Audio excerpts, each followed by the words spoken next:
महिषासुर वध। महिषासुर वह राक्षस था जिसे ब्रह्मा जी से यह वरदान प्राप्त था कि उसे कोई भी देवता या दानव नहीं मार सकता है।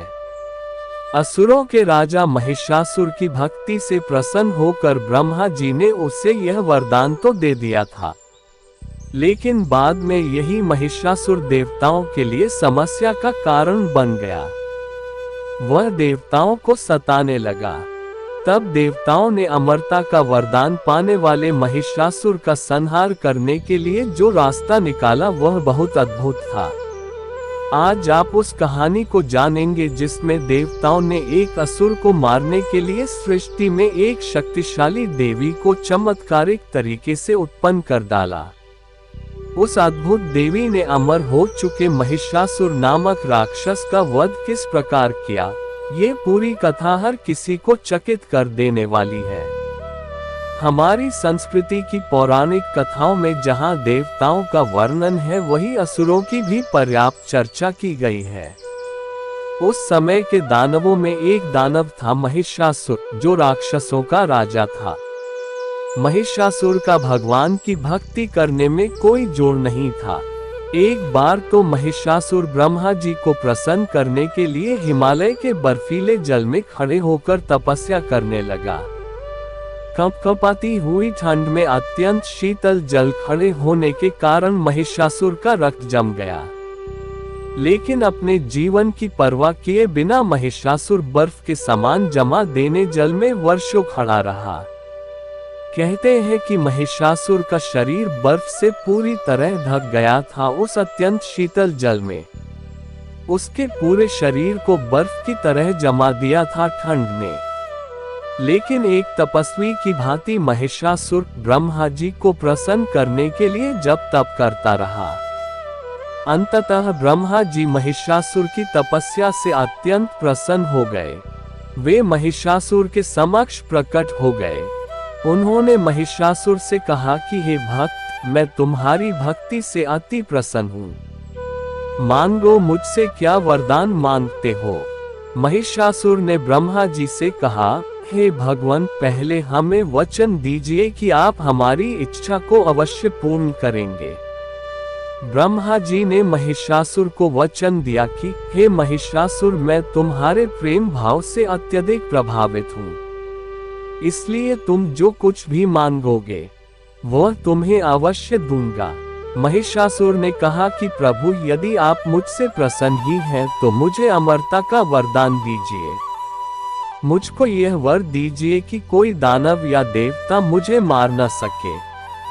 महिषासुर की यह विचित्र इच्छा सुनकर ब्रह्मा जी आश्चर्यचकित रह गए और साथ ही चिंतित भी हो उठे।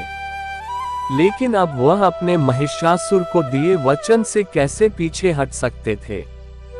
इसलिए ब्रह्मा जी ने महिषासुर को तथास्तु कह दिया। अब महिषासुर सदा के लिए अमर हो चुका था। अब महिषासुर को न कोई दानव मार सकता था, न कोई देवता।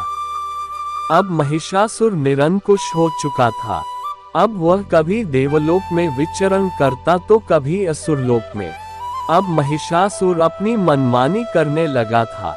वह देवलोक में देवताओं को सताने लगा था, लेकिन ब्रह्मा के वरदान के कारण अब कोई उसका कुछ भी नहीं बिगाड़ सकता था, क्योंकि उसे अमरता का वरदान जो मिल गया था।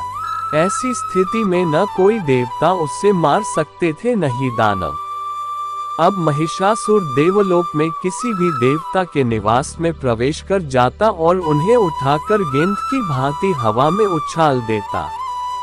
भैंस जैसे मस्तिष्क वाले होने के कारण वह देवताओं से जानवरों की तरह व्यवहार करने लगा था।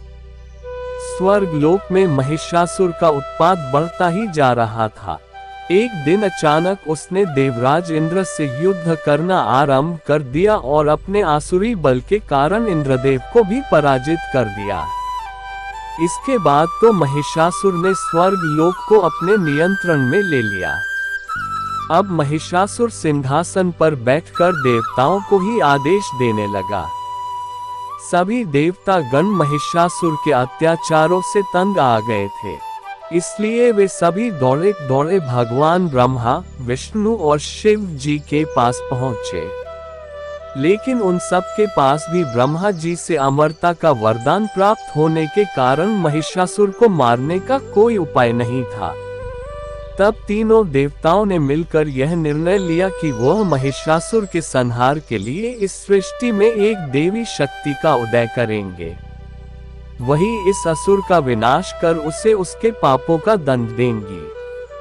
ये सोचकर ब्रह्मा, विष्णु और महेश तीनों देवताओं ने मिलकर दुर्गा जी को अस्तित्व में लाए। कहा जाता है कि महिषासुर और देवी दुर्गा के बीच 10 दिन तक युद्ध चला। उस मायावी महिषासुर को अमरता का वरदान प्राप्त था, इसीलिए उसका वध करना आसान नहीं था। फिर देवी दुर्गा ने विचार किया ब्रह्मा जी ने महिषासुर को यह वरदान दिया था कि कोई देवता या दानव उसे नहीं मार सकता, लेकिन ये तो नहीं कहा था कि कोई जानवर उसे नहीं मार सकता। सर्वविदित है कि माँ दुर्गा की सवारी सिंह है, अर्थात जब माँ दुर्गा बहुत क्रोधित अवस्था में होती है तो सिंह यानी शेर की सवारी करती है।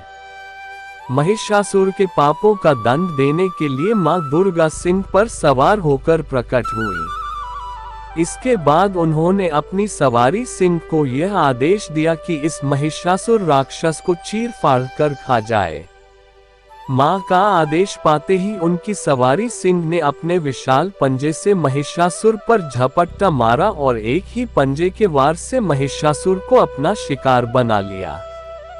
परिणामतः महासिंह के पंजों से घायल हुए महिषासुर ने पैतरा बदलते हुए जैसे ही अपना रूप बदलने की कोशिश की, माँ दुर्गा ने उसी समय अपनी दिव्य शक्ति से महिषासुर का वध कर दिया। इस तरह महिषासुर मारा गया। माँ दुर्गा के चरणों में दैत्य महिषासुर का रक्त रंजित सर और धड़ अलग अलग धरती पर पड़ा था। उसे उसके बुरे कर्मों का दंड प्राप्त हो गया था।